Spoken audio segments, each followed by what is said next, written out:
হঠাৎ করে বাবুটা যে এতটা অসুস্থ হয়ে যাবে ভাবতেও পারিনি। ভগবান বলে না কখন কার কী হয় সত্যি বলে কয়ে হয় না, বিপদ কখন আসে। তা আমারও হয়েছে সেটাই, যে দেখো ছেলেটা এত অসুস্থ হয়ে পড়েছে, বাধ্য হয়ে ডক্টরের কাছে গেলাম। ভালো ছেলে ছিল, সুস্থই ছিল, কিন্তু হঠাৎ করে যে এতটাই বাড়াবাড়ি হয়ে যাবে ভাবতেও পারিনি। নিজেকে ভাবতেও কেমন লাগছে, সেই ফুটফুটে দুষ্টুমি করতো, কত সুন্দর খেলাধুলা করতো, সেই ছেলেটা যদি আজ শুয়ে থাকে, কোন বাবা মার ভালো লাগে বলো? তো কি হয়েছে সবটাই তোমাদের ব্লগের মাধ্যমে জানাবো। প্লিজ ভিডিওটা স্কিপ না করে পুরোটা দেখতে থাকো। এটা হলো বুধবারের রাতের ঘটনা, আর আমি ভিডিওটা শ্যুট করেছি এটা বৃহস্পতিবারের সকালবেলা। তো বাবুর বুধবার রাত্রে থেকে মানে সকাল থেকে ভালো ছিল, সন্ধ্যার পরে থেকে দেখছি যে ও একটু আমাশা পটি করছিল আর কি, দু একবার করেছিল, তারপরে থেকে দেখছি যে ও বমিও করছে আর কি রাত্রের দিকে। তো সারা রাতে এতটা বমি করেছে যে আমার 4-5টা বেড কভার সব ও মানে বিছিয়েছি, আর সবটা আমাকে তুলে দিতে হয়েছে। এখন আপাতত এই যে শুধু বিছানার মধ্যে শুইয়ে রেখেছি। আর তারপরে বৃহস্পতিবার সকালবেলায় নিয়ে গেছিলাম ডাক্তারের কাছে, ওর বাবা আসতে আর কি। তো এখন আমি এই যে ওষুধ খাওয়াচ্ছি, তো কিছুতেই ওষুধ খাবে না দেখো, আর তার সঙ্গে সঙ্গে ভীষণ জ্বর, বমি করছে, আবার পটিও হচ্ছে। তো সেই 3টে একসঙ্গে ওই ছোট্ট বাচ্চাটার মধ্যে যদি হয় তাহলে ওর কতটা শরীর খারাপ বুঝতেই পারছো। একদম ওঠারও ক্ষমতা নেই, বাড়িটা যেন একদম নিথর হয়ে আছে। তো সকাল হতেই আমরা নিয়ে চলে গেছিলাম ডাক্তারের কাছে, ওর বাবা আসতেই। তারপরে দেখো এই যে ডাক্তার দেখিয়ে এনে, আর কিছু ভিডিও কিন্তু আমি ওখানে শ্যুট করিনি, ওখানে ওই মুহূর্তের মধ্যে আমার মানে মনেই ছিল না, আর আমার ইচ্ছাও করেনি ভিডিও শ্যুট করতে। তো যাই হোক, বাড়িতে এসে এবার এখন আমি ওকে ঘুম পাড়িয়ে দিলাম। ঘুম বলতে গেলে ওর এতটাই ঘুম চলে আসছে, তো শুয়ে পড়েছিল। তো ওকে জ্বর রেখে দিয়ে তারপরে আমি ওষুধ টষুধ খাইয়ে দিয়ে ওদিকে আমি স্নান আর রান্নাটা সারবো, তো ওই জন্য চলে গিয়েছিলাম। এটা তারপরের দিনকে দেখো শুক্রবারের ভিডিও। তো আগের দিন তো একদমই ঘুম হয়নি, সারা রাত বললে চলে। বৃহস্পতিবার দিন তো সারা রাত মানে একদম জেগেছিলাম। তারপরে ছেলেকে নিয়ে ডক্টরের কাছে গিয়েছিলাম সেই দিনটা, আর কিছু ওই বাবু শুধু ওষুধ খাওয়ানো পর্যন্ত ভিডিও শ্যুট করেছি, আর কিছুই করিনি। এটা হলো শুক্রবারের সকালবেলা। তো গুড মর্নিং সবাইকে, আমি সঙ্গীতা, আর আমার নতুন একটা ব্লগে সবাইকে জানাই ওয়েলকাম। প্লিজ ভিডিওটা সবাই স্কিপ না করে পুরোটা দেখতে থাকো। তো এখন দেখো আমি আজকের কিন্তু অনেকটা দেরিতে ঘুম থেকে উঠেছি, ওই যে 2টো রাত গেল আমার চোখে একটুও কিন্তু ঘুম ছিল না।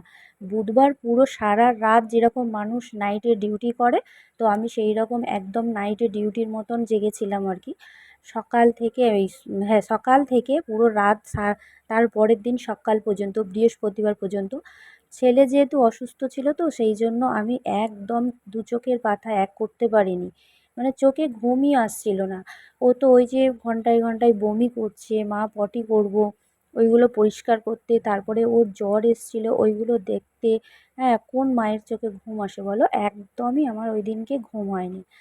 তারপরে দেখো এই দিনকে আমি ভাবছি যে একটু ঘর বাড়িটা পরিষ্কার করব। বাবু ওদিনকে তো বাইরে বেরোতে পারেনি, ঘরের মধ্যে অনেকটা পটি মানে পটিটা করেনি ওটা, বলছি এটা বমিটা করেছিল আর কি। তো বাড়িতে ঘরের মধ্যে তো আর পটি করানো যায় না, বাচ্চা ছেলে বমি জিনিস ওটা করেই ফেলেছিল। তো যাই হোক, ওই জন্য ভাবলাম আজকের একটু ঘর মানে আমাদের ঘরের ভিতরটা আর কি ভালো করে একদম পরিষ্কার করে নেবো, খাটের তলাগুলো বেশ করে। আমি ফিনাইল জল নিয়েছি, পারলে কিন্তু আমি মানে লাঠি দিয়ে মুছতে পারতাম, কিন্তু আমি মুছিনি। আমি ভাবলাম না, ভালো করে হাত দিয়ে কর্নাইগুলো ভালো করে যেখানে যেখানে ছিটকে গেছে আর কি ওইগুলো ভালো করে মুছে নেবো। তো সেই জন্য আর কি ওইগুলো আমি ভালো করে মানে আজকে এই জন্য হাত দিয়েই মুছছি। তা ঘরটা মোছার পরে তারপরে ভাবলাম যে ফ্রিজটাও অনেক দিন ধরেই মোছা হয়নি। অনেক দিন বলতে গেলে আমাদের তো রেগুলারের ফ্রিজটা ব্যবহার, আর একটু মানে জানোই তো তরকারি সব থাকে, আর ভাবলাম একটু আবার আঁশ টাশ রাখা ছিল, একটু ভালো করে মুছে পরিষ্কার করে নিই। তো সেই জন্য আর কি আজকে ওই জন্য ফ্রিজটা একটু হাতে সময়ও আছে, তো সেই জন্য ভাবলাম একটু পরিষ্কার পরিচ্ছন্ন রাখলে একটা জিনিস কী বলো তো, দেখতেও ভালো লাগে। আর বেশি নোংরা হয়ে থাকলে গন্ধ ছাড়ে, বা ওতে আরও খাবার দাবার হচ্ছে ইনফেকশান হয়ে যাবে, জীবাণু আর কি। তো সেই জন্য সব কিছু বের করে নিয়ে এখন আমি এর মধ্যে একটু লেবু চিপে দিয়েছি। লেবুর জল দিয়ে নাকি শুনেছি ফ্রিজ পরিষ্কার করলে জীবাণু ধ্বংস হয়। তো অন্য কিছু তো এর মধ্যে দেয়া যাবে না, তো সেই জন্যে আমি একটু লেবুর জল দিয়েছি। দিয়ে একটা কাপড় মানে ইয়ে টাইপের নিয়েছি নরম, নিয়ে এখন এগুলো আমি মুছে পরিষ্কার পরিচ্ছন্ন করে নেব। নিয়ে তারপরে কাচা ধোয়া তো অনেকগুলোই বাকি আছে, এখনও কাচারও অনেক কিছু বাকি আছে। আর এইদিকে বাবুকে ওষুধ টষুধ খাইয়ে দিয়ে আর এখন আমি চলেও এসেছি। তো আজকে হলো শুক্রবার, তো বরমশাইয়েরও ছুটির দিন, তো সেই জন্য ভাবলাম বাড়িতে থাকবে, ডিউটির দিন থাকলে একটু আর কি আমার হুটোপাটা করতে হয়, যেহেতু খেয়ে রেস্ট নেবে তারপর ডিউটিতে যাবে। তো সেই জন্য ভাবলাম বাড়িতেই থাকবে যদি, তাহলে অতটা দেরিতে খেলেও কোনো যায় আসে না, কিন্তু ওই যে আবার বাবার তো দেরি হলে হবে না, সেই জন্য আর কি করা যাবে, তবুও তাড়াতাড়ি করছি, চেষ্টা করছি যে তাড়াতাড়ির মধ্যে একটু রান্না করতে। তো ফ্রিজের ভিতরটা ক্লিন করা হয়ে গেল, কিন্তু বাইরেটা হয়নি। আর এই যে বাইরেটাও দেখো ফাইনালি করেই নিলাম, কিন্তু পরিষ্কার করে নিয়েছি। এই যে সবসময় বাবু হাত দেয় না, ওই যে হাত দিয়ে খোলা হয়, ওই জন্য বাইরেটা বেশি মানে একটু দাগ দাগ হয়ে গেছে।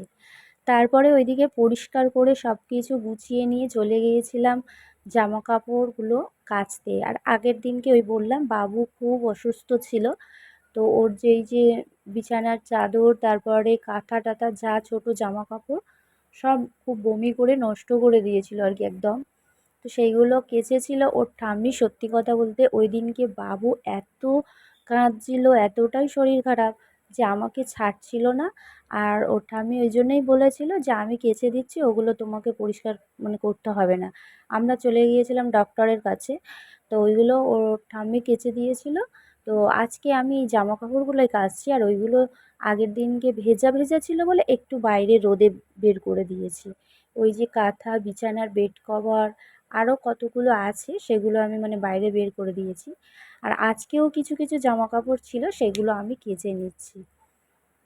এগুলো কেচে নিয়ে শুকনো দিয়ে আবার এই যে এখন যা রোদ পড়েছে কি বলবো, এখন ঘড়িতে বাজে এই যে 9:30 মতো, কিন্তু এত রোদ পড়েছে তো যেন মনে হয় গা ফেটে যাচ্ছে রোদের মধ্যে। তো তারপরে দেখো ওইগুলো শুকনো দিয়ে এসে ভাবলাম একেবারে স্নানটা সেরে নিয়ে পুজোটাও সেরে নেওয়া যাক। আর এখন কিন্তু ঘড়িতে বাজে পুরো 11টা, মানে এতটাই লেট হয়ে গেছে। আরও কিছু কাজ ছিল, বাসনপত্র সেগুলো মাজলাম, মেজে একেবারে স্নানটা সেরে আর পুজোই করবো। তো ওদিকে কিন্তু ভাত চাপিয়ে দিয়ে এসেছি, আর ডালটা এখনও চাপানো হয়নি, কারণ ডালটার ভাবলাম যে দেরি হয়ে যাবে, তো সেই জন্য ভাতটা আগে দিয়ে চাপিয়ে দিয়ে এসেছি আর কি। তারপরে পুজো করছি, আর এদিকে বাবু এত ডিস্টার্ব করছিল আর কিছু দেখানো হয়নি। তারপরে এই যে দেখো ভাতটা তো আগে দিয়ে চাপিয়ে গেছিলাম, তারপরে এসে আজকে তো নিরামিষ হবে, কারণ বরমশাই যাবে 17ই শ্রাবণ শনিবার বাবার মাথায় জল ঢালতে তারকেশ্বর, তো সেই জন্য আগের দিন তো নিরামিষ খেতে হবে। তো সেই জন্য ভাবলাম আজকে কি কি রান্না করব, আর দেরিও হয়ে গেছে, তো সেই জন্য মুগের ডাল, আর এদিকে হবে আলু ভাজা আর উচ্ছে ভাজা। আরও কিছু পদ করার ইচ্ছা ছিল, কিন্তু এতটা দেরি হয়ে গেছে, আর বাবাকে তো 12:30টার মধ্যে ভাত দিতেই হবে, তো সেই জন্য খুব হুটোপাটা লাগিয়েছি। পুজো সেরে এসে কিন্তু আমি কিছুই খাইনি, মুখে একটু কিছুই দিইনি, সেই সকালবেলা একটু যা আমি জল খেয়েছিলাম, আর কিন্তু কিছুই খাওয়া হয়নি। এদিকে খেতে গেলে আবার দেরি হয়ে যাবে ভেবে সেই জন্য আবার রান্নাটা তাড়াতাড়ি চাপিয়ে দিয়েছি। এই যে দেখো উচ্ছে ভাজার জন্য উচ্ছে কেটে নিয়েছি, আর চাকা চাকা করে আলু ভাজা কিন্তু মুগের ডালের সঙ্গে বেশ ভালো লাগে। বরমশাই তো ভীষণ খেতে পছন্দ করে চাকা চাকা আলু ভাজা আর মুগের ডাল, তো সেই জন্য আর কি আজকের এই জন্য চাকা চাকা আলু ভাজা আর এই মুগের ডাল উচ্ছে ভাজা আমাদের জন্য। আর এই যে রান্নাবান্না আমার ফাইনালি কমপ্লিট হয়ে গেছে, আর এখন আমি বাবাকে খেতে দেব।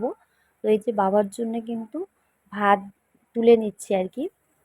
তো এত তাড়াহুড়ো করে রান্না করেছি বললে হয়তো বিশ্বাস করবে না, হ্যাঁ, যে মানুষকে কি বলবো, আর এত তাড়াহুড়ো করেছি রান্নার জন্য যে টাইমের মধ্যে দিতেই হবে, তো সেই জন্য আর কি খুব হুটোপাটা করে খেতে দিলাম।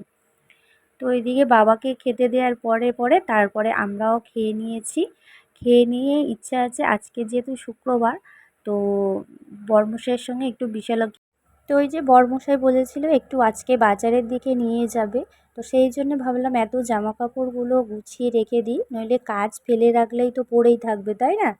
তো সেই জন্য আর কি দুপুরে সবাই খেয়ে দেখো রেস্ট করছে, আর এইদিকে আমি এখন জামা কাপড়গুলো অনেকগুলো তো ছিল, তো সেইগুলো দেখো এখন আমি ভাঁজ করে নিয়েছি, তো গুছিয়ে রেখে যাব। তো দুর্ভাগ্যটাই দেখো, এত বৃষ্টি হচ্ছিল বিকালবেলা, তো আমাকে আর বাবুকে বলল যে নিয়ে যাব না, বাইকের মধ্যে ভিজে যাবে। তো সেই জন্য আমরা দেখো এখন সন্ধ্যা মানে বিকালই আছে আর কি, আর আমি আর বাবু মিলে খেয়ে নিচ্ছিলাম একটু আদা চা, যেহেতু ঠান্ডা ঠান্ডা ওয়েদার আর আমার বিকালবেলা কিছু খেতে ইচ্ছা করছিল, তো সেই জন্য এখন আমরা একটু আদা দিয়ে চা বানিয়ে নিয়েছি আর একটু বিস্কুট নিয়ে খাচ্ছিলাম। তো ওদিকে বাবু দেখলে, তারপরে দেখো বরমশাই আমাদের জন্য সন্ধ্যাবেলায় নিয়ে এসেছিলো ফুচকা, আর বাবুর জন্য নিয়ে এসেছিলো চিকেন পকোড়া আর ভেজিটেবল চপ। তো ওগুলো খাওয়া হয়ে গেছে, আর এদিকে দেখো ফুচকাও নিয়ে এসেছিলো, তা আমরা এখন ফুচকা খাবো। তো ফুচকার টক জলটা নিয়ে নিলাম, এদিকে শাশুড়িকে দিয়ে দিলাম, আর তারপরে আমরা সবাই খাবো আর কি। শুধু ওই শাশুড়িকে 3টে দিয়েছি, যেহেতু অল্পই ফুচকা এনেছিল, তো 3টে 4টে করে সবাই মিলে ভাগ করেই খাবো আর কি। তো এখন ফুচকা কিন্তু অনেক দিন বাড়িতে খাওয়া হয়নি, সেই জন্য আজকে এই বাড়িতেই ফুচকা খাচ্ছি। কারণ আমরা বেরোলেই যখনই যাই আমার কিন্তু ফুচকা খেতেই ইচ্ছা করে, অন্য কোনো খাবারের দিকে খেতে ইচ্ছা করে না। আর এই যে বাবু আলু মাখা খাবে না বলে আলু মাখাটা নিল না, ওকে এখন শুধু জল দিয়ে ফুচকা খাওয়াচ্ছে। বলছিলাম যে ওর খেতে হবে না, শরীরটা ভীষণ খারাপ ছিল সবে, সেই জন্য বলেছিলাম দেবো না, কিন্তু ছেলে মানুষ আর কী করবে, ও তো খাবেই, তো ওকে খাওয়ালাম একটা। তারপরে সন্ধ্যার পরে পরে দেখো এদিকে আমি আজকে বানালাম নিরামিষ খাবার, কি হবে, তো সেই জন্যে আলুর দম আর লুচি। তো আলুর দমটা বানিয়ে রেখেছিলাম, তারপরে দেখছি ইলেকট্রিকটা চলে গেছে, তো সেই জন্য ময়দাটা মাখিয়ে আর রেখে দিয়েছিলাম। তারপরে ইলেকট্রিকটা আসতে এদিকে দেখো আবার ময়দাটা মাখিয়ে এইদিকে আমি লুচি ভাজতে চলে এসেছি। তো কারেন্ট না থাকলে কিন্তু ভালো লাগে না, তো সেই জন্যই আর কি চলে এসেছি। তো দেখো এইদিকে আজকের আমাদের বাড়িতে কিন্তু ফুলকো ফুলকো লুচি আর আলুর দম হচ্ছে। আর লুচি খেতে তো বরমশাই ভীষণ পছন্দ করে, তার সঙ্গে যদি হয় আলুর দম, তো তো আর কিছু চাই না। কিন্তু কি বলো তো, তেলের জিনিসটা সব সময় তো মানে খাওয়াটা তো ভালো নয়, স্কিপ করাটা অবশ্যই দরকার। তো সেই জন্য আমি ওই জন্য বাড়িতে সবার জন্য রুটি হলেও ওর জন্য পরোটা রাখতে হয়, ও একটু খেতে পছন্দ করে আর কি।